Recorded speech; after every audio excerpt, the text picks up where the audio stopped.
गया। बिस्मिल्लाहिर्रहमानिर्रहीम। अस्सलाम वालेकुम स्टूडेंट्स।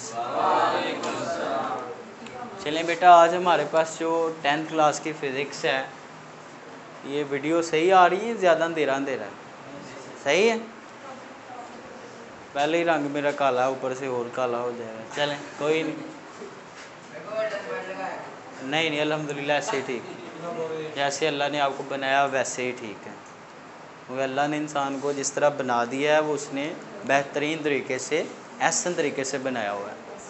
तो अपने रंग के ऊपर कभी भी आपने नाशुक्री नहीं करनी अल्लाह की, ठीक है। अपनी किसी भी चीज़ के ऊपर तो अल्लाह का शुक्र अदा करना, ठीक है। जिस तरह उसने बना दिया वही आपके लिए बेहतर था, गोल्डन पर लगाने की ज़रूरत नहीं है। चलें जी, तो आज हमने बेटा 10th क्लास की जो फिज़िक्स है, इसका चैप्टर नंबर 10 हम पढ़े थे। इसकी आज हम एक्सरसाइज करेंगे, इसके MCQs प्लस इसकी प्रॉब्लम्स एक दो करेंगे हम बेटा। तो सबसे पहले इसके MCQs हम देखते हैं। दिए गए मुमकिन जवाबात में से दुरुस्त जवाब का इंतखाब करना है हमने। कह रहा है कि इनमें से कौन सी एग्जाम्पल है सिंपल हार्मोनिक मोशन की। तो पहला MCQ, सादा पेंडुलम की जो मोशन होती है बेटा, वो किसकी मिसाल है? सिंपल हार्मोनिक मोशन की मिसाल है। नेक्स्ट भाई, अगर पेंडुलम की गोली का मैस 3 गुना कर दिया जाए तो इस पेंडुलम के मोशन का पीरियड कितना हो जाएगा? कोई फ़र्क नहीं पड़ेगा। ये किस तरह देखें बेटा, इधर सुने। टाइम पीरियड जो होता है वो बराबर होता है T = 2πL/G के। बैठ जाएं। तो पेंडुलम का जो टाइम पीरियड है वो इसके बराबर होता है। वो कह रहा है कि जो गोली लटकी हुई थी, याद ना, इस तरह गोली ये गोली सी होती थी, इसका मैस ज़्यादा कर दें, 3 गुना कर दें, भाई पहले 2 किलो था अब 6 किलो कर दें, तो क्या मैस कम ज़्यादा करने से टी पे कोई फ़र्क पड़ेगा? कोई फ़र्क नहीं पड़ेगा, क्योंकि इधर कहीं M नाम की कोई चीज़ ही नहीं है फार्मूले में। अगर तो M होता फिर तो कम ज़्यादा होता। हाँ, टी जो है वो तब तब्दील हो सकता है जब आप ये जो रस्सी की लंबाई थी इसको कम ज़्यादा करें। L आ रहा है ना, इधर L को तब्दील करेंगे तो फिर T भी तब्दील होगा, या फिर G को तब्दील कर लें। तो फार्मूले में जो चीज़ें हैं उनको तब्दील करने से फार्मूले का जो रिज़ल्ट है उस पर असर पड़ेगा ना। तो मैथ्स का यहाँ कोई ताल्लुक, तो मैथ्स कम ज़्यादा करने से पेंडुलम के पीरियड के ऊपर, टाइम पीरियड के ऊपर कोई असर नहीं पड़ेगा। याद रहेगा जी। अब ये सवाल भी आता है पेपर में शॉर्ट के तौर पे, तो आपको पता होना चाहिए कि वो कह सकता है कि पेंडुलम का मैथ्स ज़्यादा कर दिया, ये कर दिया, तो टाइम पीरियड पे क्या असर पड़ा है। तो आप बता दें कोई असर नहीं पड़ा, क्योंकि फार्मूले में मैथ्स का कोई ताल्लुक नहीं है। हाँ, लंबाई और जी की वैल्यू तब्दील करने से टाइम पीरियड पर असर पड़ता है। आगे तीसरा, मंदरजा झैल में से किस साले से हम लॉन्गिट्यूडनल और ट्रांसवर्स वेव दोनों पैदा कर सकते हैं? स्लिंग की, हमने पढ़ा था पीछे। वेव्स मुंतकिल करती हैं बेटा क्या? एनर्जी। मंदरजा झैल में से कौन सा तरीका वेव को मुंतकिल करने का, एनर्जी को मुंतकिल करने का? ये नामी क्लास का चैप्टर नंबर आखिरी है। तीनों तरीक़ों से है कि नहीं? आगे है, मंदरजा झैल में से आगे, वैक्यूम में तमाम इलेक्ट्रोमैग्नेटिक वेव्स एक जैसी रखती हैं बेटा क्या? स्पीड। क्या चीज़? स्पीड। तो वहाँ को मीडियम ही नहीं है ना, तो मीडियम नाम की कोई चीज़ नहीं, तो वहाँ पे फिर वेव की स्पीड के ऊपर कोई फ़र्क नहीं पड़ता। हाँ, ये है कि अगर आप किसी लाइट वेव एग्जांपल दे लें, रोशनी की वेव को आप पढ़ेंगे तीसरे चैप्टर में जाके, जब हम पानी से गुजारें तब और स्पीड होती है, हवा से और स्पीड होती है, ग्लास से और स्पीड। तो मीडियम तब्दील करने से स्पीड पे फ़र्क पड़ता है। अब स्पेस में, खला में तो कोई मीडियम ही नहीं है, तो वहाँ स्पीड पे क्या फ़र्क पड़ेगा? समझ आ रही कि नहीं? आगे, एक बड़ा रिपल टैंक है भाई, उसके अंदर एक वाइब्रेटर 30 हर्ट्ज़ की फ्रिक्वेंसी पर 50 सेंटीमीटर के फासले पर 25 मुकम्मल वेव्स पैदा करता है। इसकी वेलोसिटी क्या होगी? ये बेटा है इसका 60। 1500 कुछ लोगों ने लगाया है, लेकिन वो अब मैं बताने लगा हूँ 60 कैसे है, ठीक है। तो अब आप मुझे बताते जाएं कि फ्रिक्वेंसी कितनी है? 30 हर्ट्ज़ है, 30 हर्ट्ज़। और आगे का कह रहा है 50 सेंटीमीटर फासला। फासला कितना है? आगे का कह रहा है मुकम्मल क्या करें भाई? 25 वेव्स पैदा हो रही हैं, तो वेलोसिटी बताएं कितनी है? वेव्स की तादाद है 25, तो v वेलोसिटी निकाल लें। वेव्स की तादाद को बेटा n से ज़ाहिर करते हैं। जी सर। हाँ जी।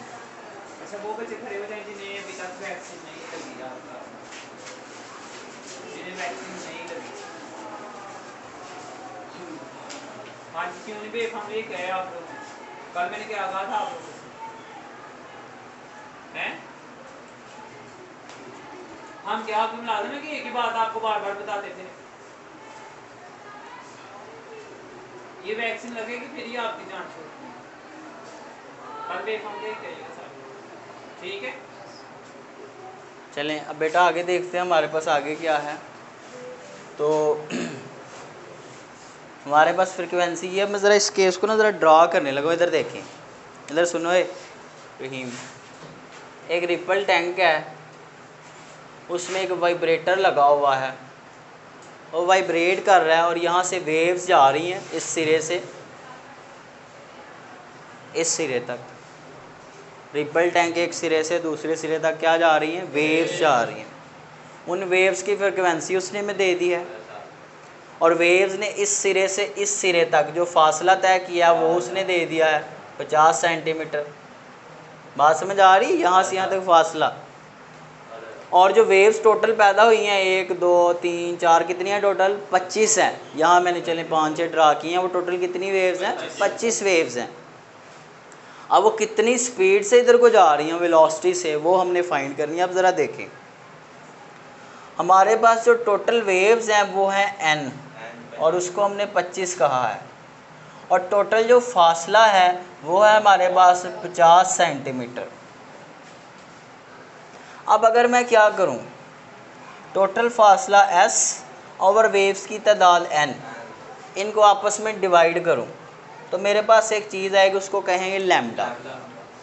क्या कहेंगे, लैम्डा। अब देखें s हमारे पास कितना है, 50 है, और n कितना है, 25 है।